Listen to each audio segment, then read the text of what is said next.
இந்த வீடியோ கொஞ்சம் பாருங்க. இந்த வீடியோ வரும்போது எனக்கு ஒரு மனசுல என்னுடைய தம்பி ஞாபகம் தான் வந்தது. இன்னைக்கு என் தம்பி இல்லை எங்க கூட. 24 வயசுல இறந்துட்டான். குளு குளுன்னு காத்து வீசுது. உங்கள் சத்யாவில் குளு குளு ஏசி ஆஃபர். சத்யா ஆச்சி மசாலா. எந்த சமையலும் ருசி தேடும் ரகசியம். 20 ரூபாய். தூக்கு போட்டுட்டே இருந்துட்டான். காரணம் இதேதான், ஹஸ்பண்ட் ஒய்ஃப் பிரச்சனை. அரேஞ்ச் மேரேஜ் தான், நாங்க பார்த்த பொண்ணு தான். ஆனா அது 1 இயர் கேப் இருந்தது கல்யாணத்துக்கு. அதுல அவ லவ் பண்ணிட்டான். அதுக்குள்ள நாங்க அந்த பொண்ணு பத்தி வாய் சரியில்லை, வார்த்தைகள் சரியில்லை, மரியாதை குறைவா பேசுறா. என் பையனுக்கு, என்னோட தம்பிக்கு சத்தமா பேசினா பிடிக்காது. அந்த பொண்ணு பேசினா 4 தெரு கேட்கும். இவனுக்கு அவனுக்கு செட் ஆகலே, வேண்டான்னு சொன்னோம். அதுக்குள்ள லவ் பண்ணி தொலைச்சிட்டான். இல்லை அவ தான் வேணும்னு சொல்லிட்டு போய் பாய்சன் சாப்பிட்டான். கூட்டிட்டு போயிட்டா அவனை டிஸ்சார்ஜ் பண்ணி ஒரே வார்த்தை சொன்னேன், வேண்டாடா கல்யாணம் வேண்டாம் அப்படின்ட்டு. அவன் கேட்கல.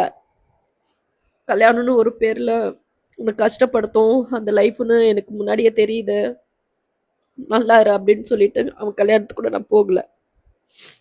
கல்யாணம் ஆச்சு 1 இயர் கழிச்சு அந்த குழந்தைக்கு பர்த்டேக்கு அப்புறமா தான் அவனை பார்க்குறேன். எங்க வீட்டு வாசல்ல நின்று ரியானா ரியானான்னு குரல். யாருன்னு பார்த்தா என் தம்பி. என்னன்னா காலை பிடிச்ச அழுதான். மன்னிச்சுடு, நான் சொன்னேன், நீ அன்னைக்கு சொன்ன, நான் கேட்கல, இன்னைக்கு நான் கஷ்டப்படுறேன். நேற்று நைட்டு தொடப்பத்தால அடிச்சா, என்ன வார்த்தை அளவில்லாம பேசினா. அம்மா கூட படுத்து குழந்தை பெத்துக்க வேண்டியது தானே, அக்கா கூட படுத்து குழந்தை பெத்துக்க வேண்டியது தானே, வார்த்தை இல்லாம விட்டான். என்னால தாங்கிக்க முடியல ரியானா அப்படின்ட்டு. சரி, நீ என் கூட ஒரு 6 மந்த் இருந்தான் என் தம்பி. அதுக்கப்புறமா நான் அவனுக்கு ஒரு வீடு பார்த்து, வாடகைக்கு வீடு பார்த்து அவனை நல்லபடியா ஒரு வாழ்வாதாரத்துக்கு ஒரு விஷயம், ஒரு ட்ரெஸ்ஸோட தான் கிளம்பி வந்தாங்க, அழுக்கு துணியோட. அப்புறமா தான் அவன் என்கிட்ட பேசினான். ஏன்னா எனக்கு ஒரு 3.5 வருஷம் கிட்டத்தட்ட பிரிஞ்சிருந்தான். அதுக்கப்புறமா குழந்தை ஞாபகமா இருக்கிறியானா நான் சேரணும்னு நினைக்கிறேன் அப்படின்ட்டு. அந்த குழந்தை சென்டிமெண்ட்க்கு தான் சேர்ந்தான். நாங்களும் சேர்த்து விட்டோம். கண்டிஷன், அக்கா கிட்ட பேசக்கூடாது, அதுக்கும் ஒத்துக்கிட்டேன், அவனும் ஒத்துக்கிட்டான்.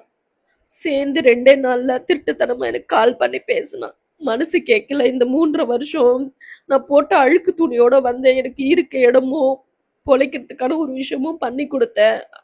ஆனா அவளுக்காக, குழந்தைக்காக உங்ககிட்ட பேசாம என்னால இருக்க முடியாது ரியானா.